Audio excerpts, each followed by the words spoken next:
ช้าไม่ให้ห้าวให้หายเข้าวันให้เงินเงินแพง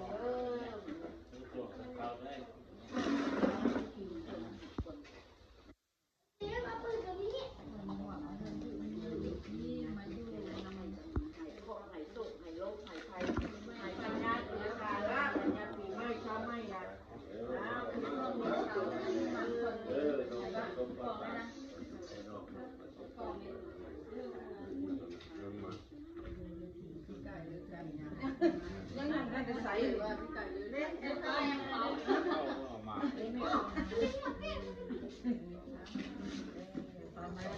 อ้าวไม่ได้เที่ยงมันเนี่ยน้องลูกร้านลูกแม่มามาเทียนน้องเทียบเอาขวด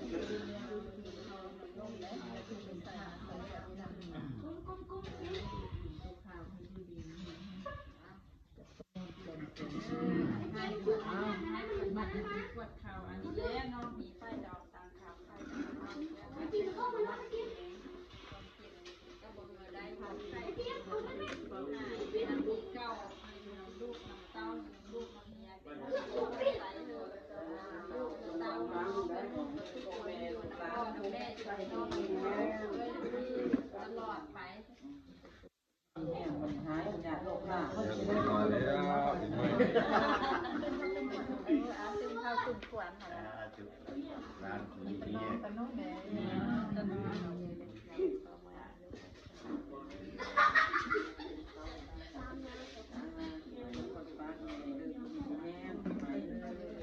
ไม่ดูไว้จะเงินจะทำร่างมาตีมา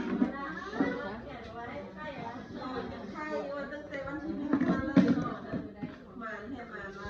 มานะเปลี่ยนข้าวเราจะมาเป็นนี่หรอได้ไม่กินแล้วเศร้าบ้านคุณละสองคนบ้านคุณเรียกว่าเศร้ากัน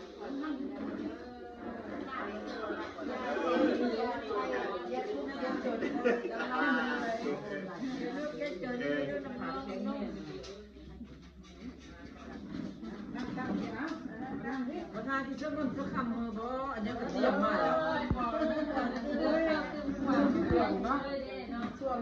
จะเงินลายในร้านก่อนเนาะ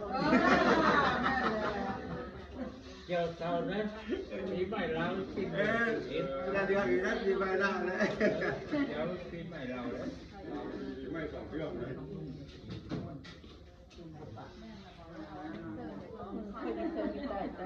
ใกล้ใช่ไหมแม่ทุกคนเงียบแล้วก็ทุกคนเอาคนหน้าเลย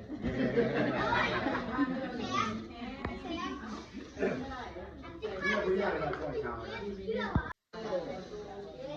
จับพวกเอาเตาเย็นเป็นพวกมือล้างเลยกันต้องก็ต้องส่วนมันอยากบ้านเอามาเย็นมาเย็นได้เราเดี๋ยวไม่เดินขวัญข้าวห้องแถวปีกหัวไว้คนตัวเปลี่ยนยกไปไอ้เพื่อนผมนี่มันนอนเฮ้ยงานยามก็เจ้าของมันแจ้งคนไหนคนหนึ่งมาหามาหอนท่านเขาเราไกลมาฝันเรื่องสิ่งที่ดีให้ขาไม้แล้วให้หน้าให้แต่โศกแต่เศร้าลมในมารยาทพระคุณธรรมนอนพบ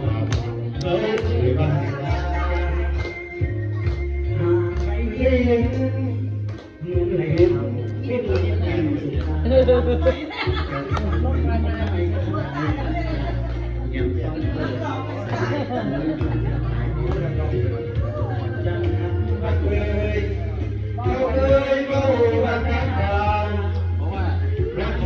ทุกทีเดียวเขาคนนี้เขาบุญกระบาย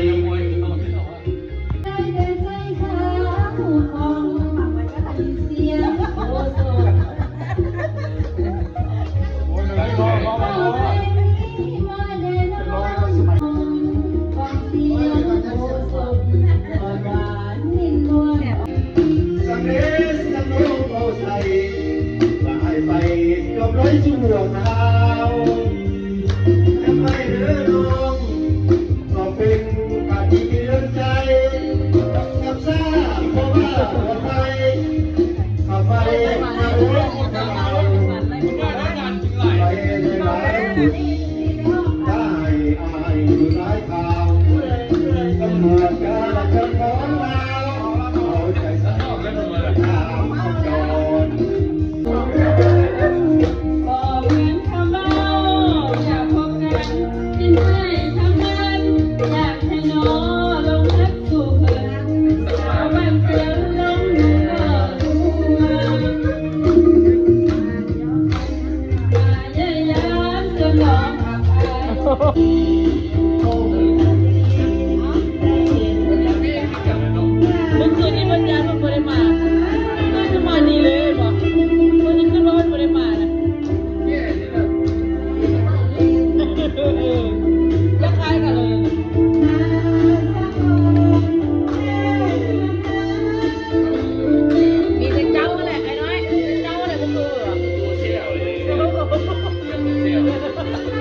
จะตายเป็นลูกทุ่งเด้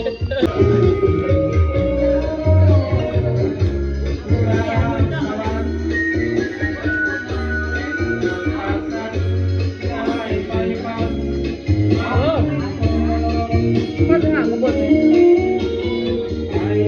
ต้นเด้อจะได้พ่อเอาไปนอนอยู่รถทางไปมาได้จ้ะเราเมาไว้เป็นอันว่าคืนแสนไปไกลเครื่องแม่ไม่ใช่แฟนแฟนรถมาขับรวยมันมาแต่ไกลและสักใครที่รถขับรวย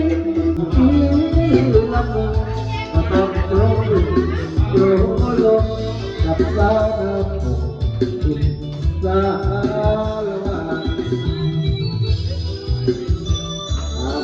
ฝากแต่ไปเลยพี่น้องทั้งบ้านตามมาบุกเอาเนาะวันนี้ทำเอานักร้องระดับทราบเรื่องมามันเรื่องทราบแล้วเรื่องเอามันเศร้าและมีห่วงเอาไว้ไม่ใส่กับอะไรเยี่ยมเอาไว้มาเอาแก่เสียงตอนสลายกับคนสงสารเจ็บแผลให้ได้เรียนให้รู้นะทุกลาจำลาเมื่อนั้นก็เปิดสุดลมทุกเรื่องปัญหาเป็นการรู้สักเอง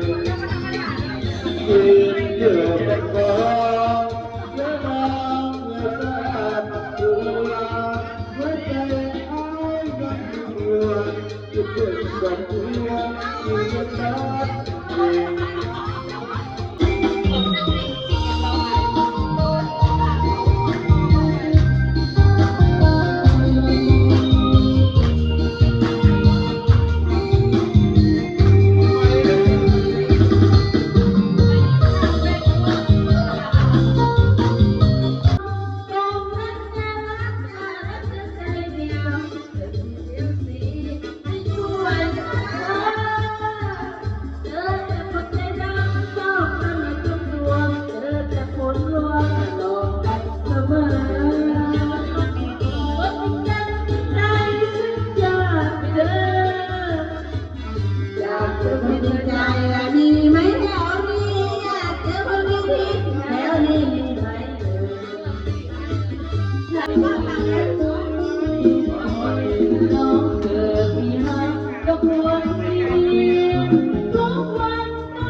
ไม่ได้หรอไม่ได้